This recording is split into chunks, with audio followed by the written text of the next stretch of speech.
यह कहानी उत्तर प्रदेश के एक छोटे से गांव बहुआपुर की रहने वाली लाजवंती की है। लाजवंती 18 साल की थी। लाजवंती कुर्ती और अपने बदन पर हमेशा एक दुपट्टा लिए रखती थी। उसकी माँ कुछ ही हफ्तों पहले चल बसी। अब मानो जैसे लाजवंती पे दुखों का पहाड़ टूट सा गया हो। लाजवंती के पिता में जुआ खेलने से लेकर दारू पीने तक हर तरह की एक से बढ़कर एक बुरी आदतें भरी पड़ी थीं। अब जबकि लाजवंती उम्रदराज हो गई थी, पूरे गांव के घर घर झाड़ू पोछा जैसे काम किया करती थी। जो भी पैसे मिलते उससे घर चलाती। जब ये बात लाजवंती के पिता को मालूम चलती है उसकी उसकी बेटी दूसरों के घर काम कर रही है और जो भी पैसे मिलते हैं वो उसे देने के बजाय खुद ही रखती है, वो लाजवंती को पूरे गांव के सामने बड़ी बेरहमी से मारता है। सारे गांव वाले बस तमाशा देख रहे थे। वो कर भी क्या सकते थे जब पिता ही ऐसा हो। जिसे अपनी बेटी की डोली उठानी चाहिए वो जवान बेटी पर हाथ उठा रहा है। काफी देर तक मारने के बाद सारे पैसे लेकर जुआ खेलने चला जाता है। लाजवंती अपने घर में खटिया पर ही रोते रोते सो गई। शाम को जब उसके पिता नशे में धुत होकर बाहर लाजवंती को जोर जोर से आवाज देते हैं, लाजवंती कहाँ है, बाहर निकल। ऐसे चिल्लाने की आवाज सुनकर लाजवंती डर जाती है और डरते हुए बाहर निकल कर जाती है। उसके पिता उसकी तरफ बढ़ते हैं और उससे खाने के लिए कुछ लाने को कहते हैं, पर लाजवंती ने खाने में कुछ भी नहीं बनाया होता है, क्योंकि घर में अनाज के एक भी दाना नहीं बचे थे और जो भी पैसे थे वो सब उसके पिता लेकर जुआ में उड़ा आए। लाजवंती जब खाना नहीं देती है तब उसके पिता ने उसे इतनी बुरी तरह से मारा था कि उसमें इतनी भी हिम्मत नहीं बची थी कि वो उठकर घर के अंदर जा सके। ये सब अत्याचार पड़ोस में रहने वाली बिमला से देखा नहीं गया। उसके पिता के वहां से जाने के बाद बिमला लाजवंती को अपने घर ले गई और उसे अच्छे से दवा किया, खाने को दिया और रात भर अपने ही घर में रुकने को भी कहा। लाजवंती ने जैसे तैसे करके रात गुजारी। सुबह सुबह लाजवंती के घर के बाहर हल्ला मचा हुआ था। दरअसल गांव के जमींदार गांधारी सेठ से लाजवंती के पिता ने बहुत कर्ज लिया हुआ था, जिसका ब्याज भी उसने नहीं भरा होता है। धीरे धीरे गांव के सभी लोग वहां इकट्ठे हुए। वहां लाजवंती भी आई। तभी गांधारी सेठ के कुछ लोग लाजवंती के पिता को बुरी तरह से मारने लगे। ये सब देखते ही लाजवंती आगे आई और गांधारी सेठ के पैरों पर गिरकर ऐसा करने से रोकने को कहती है। हुजूर, हमारे बाबूजी को छोड़ दो। गांधारी सेठ एक लंबा कद वाला और काले टीका और लंबी बड़ी मूछों रखता था।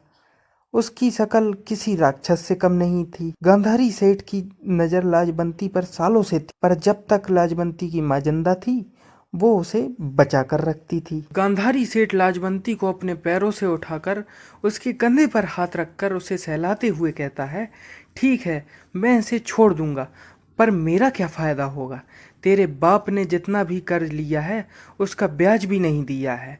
अब तक मेरे पास उसका तकरीबन 1 लाख है। मैं सारे कर्ज माफ कर दूंगा, ऊपर से 10,000 रुपये और दूंगा, पर मेरी एक शर्त है। जैसे ही लाजवंती के पिता गांधारी सेठ के मुंह से ये बात सुनते हैं कि कर्ज माफ करके साथ में 10,000 और भी देंगे, वो बिना कुछ सोचे समझे बीच में बोल पड़ता है, सेठ जी आपकी जो भी शर्त है मुझे मंजूर है।